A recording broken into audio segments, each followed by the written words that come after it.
ரோகிணிக்கு என்ன ஹெல்ப் பண்ணாலும் அது மீனாவுக்கு தான் ஆபத்து அப்படின்னு சொல்லி யாரெல்லாம் நினைக்கிறீங்களோ அவங்களாம் நம்ம வீடியோ கலெக்ட் பண்ணிக்கோங்க.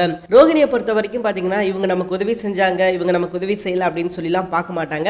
இவங்களுக்கு எதிராக யார் இருந்தாலும் அவங்களுக்கு பிரச்சனை கொடுப்பாங்க. இதுதான் இவங்களோட மெயின் ரீசன் அண்ட் மெயின் ஃபங்க்ஷனே பாத்தீங்கன்னா இதுதான். யாரடா அழிக்கலாம் அப்படின்னு சொல்லிட்டு ஒரு வன்மத்தோட இருப்பாங்க. இதுதான் நம்ம ரோகிணியோட குணம் அப்படின்றது நமக்கு ஆரம்பத்துல இருந்தே நமக்கு நல்லாவே தெரியும். அது மீனாவுக்குமே நல்லா தெரியும். சோ தெரிஞ்சே அவங்க தேவையில்லாம சில விஷயங்களை நம்ம ரோகிணிக்கு ஹெல்ப் பண்றது அது அவங்களுக்கு தான் பேக் ஃபயர் ஆக போகுது. ஓகே, இன்னைக்கு எபிசோட்ல பாத்தீங்கன்னா மனோஜ் ரொம்ப கோவமா பேசுறாரு. 2 லட்சம் ரூபாய் என்னால கொடுக்க முடியாதுமா, நீ உன்னோட பிசினஸ் விட்டுரு, நீ பேசாம இன்னொரு கம்பெனி ஒன்னு ஆரம்பிப்ப இதே மாதிரி, அதை நீ பாத்துக்கோ அப்படின்ற மாதிரி சொல்ல ரோகிணி ரொம்ப டென்ஷன் ஆயிடுறாங்க. உன்னோட ப்ரொஃபஷனலை நீ பார்க்கணும் அப்படின்னு சொல்லி நினைக்கிற, ஓகே நல்ல விஷயம் தான். அதே மாதிரி எனக்குன்னு ஒரு ப்ரொஃபஷனல் இருக்குது, நான் அதை தான் பார்ப்பேன், அதை தவிர்த்து நீ சொல்ற விஷயங்களை நான் செய்ய மாட்டேன் அப்படின்னு சொல்லி ரோகிணி சண்டை போட்டுட்டு அப்ப ரூம்ல இருந்து வெளியே வந்துடுறாங்க. மீனா கூப்பிட்டு அந்த கார்டை கொடுக்குறாங்க. ஏற்கனவே மீனாவுக்கு ஒரு பூ கடைக்கான ஆர்டர் கிடைச்சிச்சு இல்லையா? சோ அந்த ஆர்டரை அப்படியே நம்ம ரோகிணி கிட்ட கொடுத்து நீங்க கால் பண்ணி கேளுங்க அல்லது நேர்ல போய் பாருங்க, உங்களை வர சொன்னாங்க அப்படின்ற மாதிரி சொல்லி இவங்களை அனுப்புறாங்க. சோ இவங்களை அனுப்பின உடனே பாத்தீங்கன்னா அப்படியே முத்து வர்றாரு. சோ முத்து மீனா கிட்ட பேசும்போது மீனா தனக்கு கிடைச்ச ஆர்டரை பத்தி சொல்றாங்க.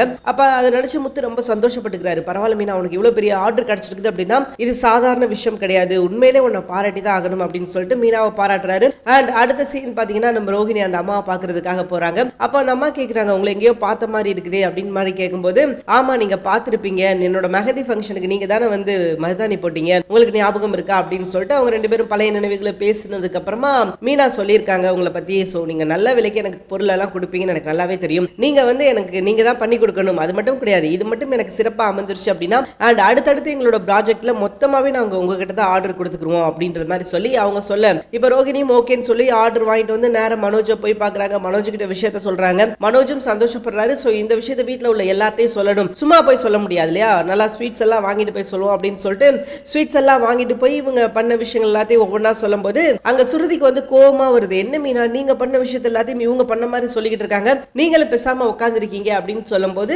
மீனா விடுங்க சுருதி பாத்துக்கலாம் அப்படின்ற மாதிரி சொல்றாங்க. ஆனா ரோகிணி நம்ம மீனா கிட்ட ஆல்ரெடி கேட்டாங்க, இந்த விஷயத்த நான் பண்ணதாவே இருந்துட்டு போட்டுமே, நீங்க எதுவும் இதுல இன்வால்வ் ஆக வேணாம் அப்படின்ற மாதிரி சொல்லியிருந்தாங்க. அதுக்கு மீனாவும் ஓகே அப்படின்னு சொல்லிட்டாங்க. ஆனா இப்ப எந்த பிரச்சனை இல்லாம போய்கிட்டு இருக்குது. ரோகிணி சொல்ற விஷயங்கள் எதுவுமே சுருதிக்கு பிடிக்கல. ஏன்னா ரோகிணி பாத்தீங்கன்னா அட்டுக்கட்டுக்கான விஷயங்கள் அப்படியே அடுக்கிட்டு போறாங்க. அப்ப என்ன பிரச்சனை வருது அப்படின்னு பாத்தீங்கன்னா, இந்த ப்ராஃபிட் மட்டும் கரெக்டா நடந்துச்சு அப்படின்னா ஒரு 6 மாசத்துக்குள்ள பாத்தீங்கன்னா நமக்கு ஒரு 40 லட்சம் ரூபாய் லாபம் கிடைக்கும் அப்படின்ற மாதிரி இவங்க சொல்லி சந்தோஷப்படுறாங்க.